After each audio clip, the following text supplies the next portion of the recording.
राधे राधे दोस्तों, आप सभी का दिन शुभ और मंगलमय हो। सबसे पहले की कथाओं को सुनने के लिए आप सभी का बहुत बहुत धन्यवाद। आज हम सुनेंगे आश्विन मास महात्म्य की अगली कथा। श्री महादेव जी कहते हैं, हे पार्वती, दक्षिण दिशा में कोल्हापुर नाम का एक नगर था जो सभी सुखों का आधार और सिद्ध महात्माओं का निवास स्थान है। यहाँ पर पराशक्ति भगवती महालक्ष्मी जी का प्रधान पीठ है। संपूर्ण देवता यहाँ वास करते हैं। यह नगर तीर्थ, भोग और मोक्ष प्रदान करने वाला प्रसिद्ध स्थान है। यहाँ करोड़ों शिवलिंग है और रुद्रगया भी यहीं स्थित है। एक दिन वहाँ एक युवक आया। वह राजकुमार था। गोरा शरीर, सुंदर नेत्र, शंख के समान कंधे, चौड़ी छाती और प्रभावशाली काया। वह नगर में प्रवेश करके महलों की शोभा देख रहा था।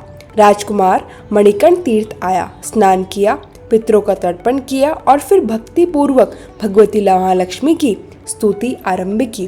राजकुमार बोला, हे जगमाता, आपके हृदय में असीम दया है। आप समस्त कामनाओं को पूर्ण करती हैं और आपकी शक्ति से ही ब्रह्मा सृष्टि करते हैं।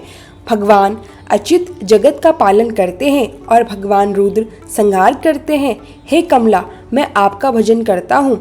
आप ही इच्छा शक्ति, ज्ञान शक्ति और क्रिया शक्ति हैं। आपका स्वरूप निष्कल, निर्मल और निरंजन है। आप अनाहत नाद और कला के माध्यम से अंतःकरण के 12 स्थानों में विहार करती हैं। माता, मैं आपको प्रणाम करता हूँ। राजकुमार की इस भक्ति से प्रसन्न होकर भगवती महालक्ष्मी ने कहा, हे राजकुमार, मैं तुमसे प्रसन्न हूँ। तुम कोई वर मांगो। राजकुमार बोला, माते, मेरे पिता राजा बृहद्रथ अश्वमेध यज्ञ का अनुष्ठान कर रहे थे, लेकिन वे देवयोग से स्वर्गगामी हो गए। मेरे यज्ञ का घोड़ा किसी ने रात में चुरा लिया।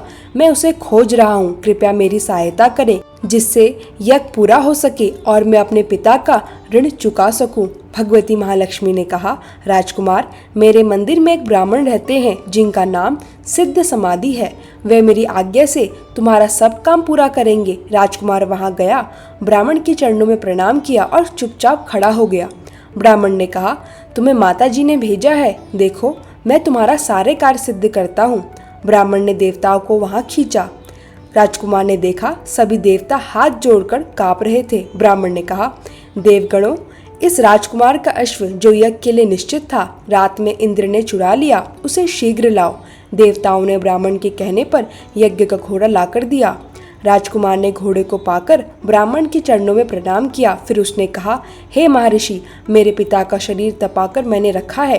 कृपया उन्हें पुनः जीवित कर दीजिए। ब्राह्मण ने मुस्कुराते हुए कहा, चलो यज्ञ मंडप पर चलते हैं। सिद्ध समाधि ने जल अभिमंत्रित किया, राजा के मस्तक पर रखा और वे सचेत होकर उठ खड़े हुए। राजा ने ब्राह्मण से पूछा, धर्म स्वरूप आप कौन हैं? राजकुमार ने पूरी कथा सुनाई।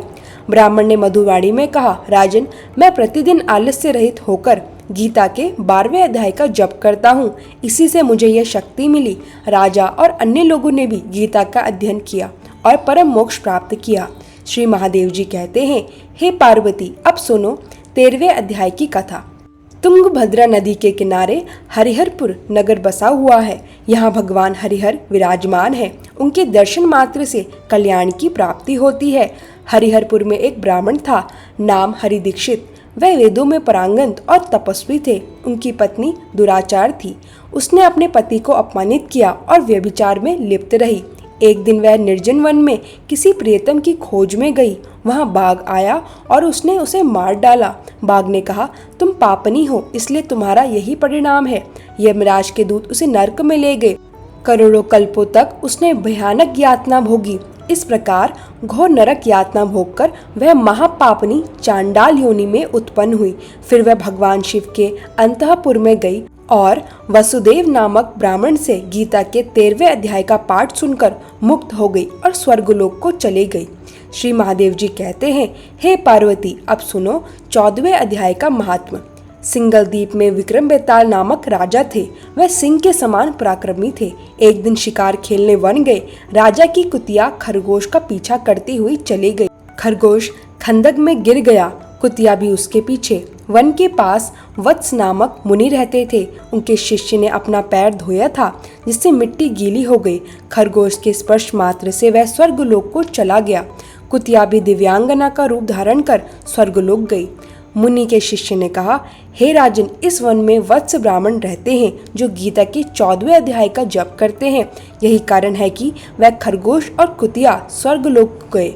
इसके बाद महाराष्ट्र में प्रत्येक नगर में केशव नामक ब्राह्मण और उसकी पत्नी बलोभना की कथा आई। पत्नी की स्वच्छंदता और पति का क्रोध उनके पाप के कारण पहले खरगोश और फिर कुतिया के जन्म का कारण बनी। श्री महादेव जी कहते हैं, यह कथा सुनकर श्रद्धालु राजा ने गीता के 14वें अध्याय का पाठ आरंभ किया और परम गति प्राप्त की। हरे कृष्णा।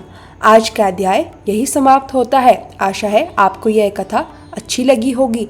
आगे का वृत्तांत आप अगले अध्याय में जरूर सुनेंगे। तब तक के लिए राधे राधे श्याम।